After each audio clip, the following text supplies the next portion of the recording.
Congratulations on an emphatic win, first round, rear naked choke. You came in against a relative unknown compared to the level of opponent that you fought. You fought for a world title. You fought, some of the top guys. Motivation-wise, did you feel that it was difficult, to get in shape for this, to get focused, or, are you self-motivated and you're not worried about that? Not at all. I'm very self-motivated. I know where I want to get, and the only way to get there is to win fights. So it doesn't matter if it's a top contender, a newcomer, somebody that's been here forever. You got to win. So that's my motivation: win.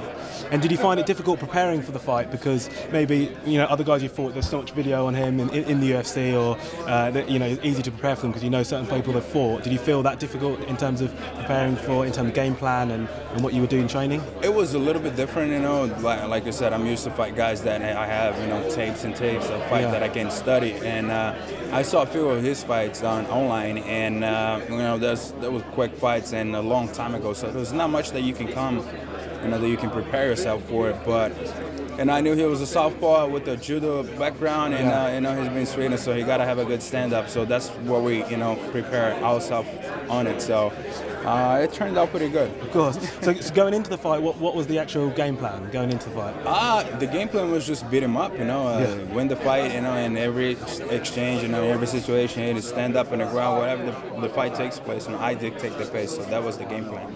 And obviously you're known for your knockouts and your amazing, high top-level striking. But you finished with a rear naked choke. Was that nice to, come from Brazilian top team? Everyone's got a good ground game there. Was that nice to finish?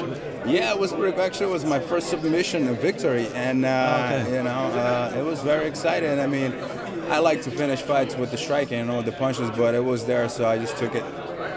Brilliant.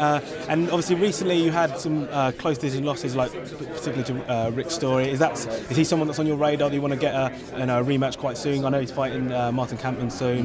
But who's next that you want to? Obviously I know you want to move back to a title shot. That's always going to be your aim. But who's on the radar for you that you want to have fights with? I got no names that I call out. Whatever Joe Silva puts in front of me, I'll take care of it. I know I got a few fights in front of me before I get where I want to get. So. Whoever's next is next. Just bring him. But I know it got brought up in the press conference, and I don't want to dwell on it. But you had a bit of problems with the weight cut. What happened there? Just for the people watching, just to explain. It was just bad timing, I was on Brazilian time, so I missed a pound.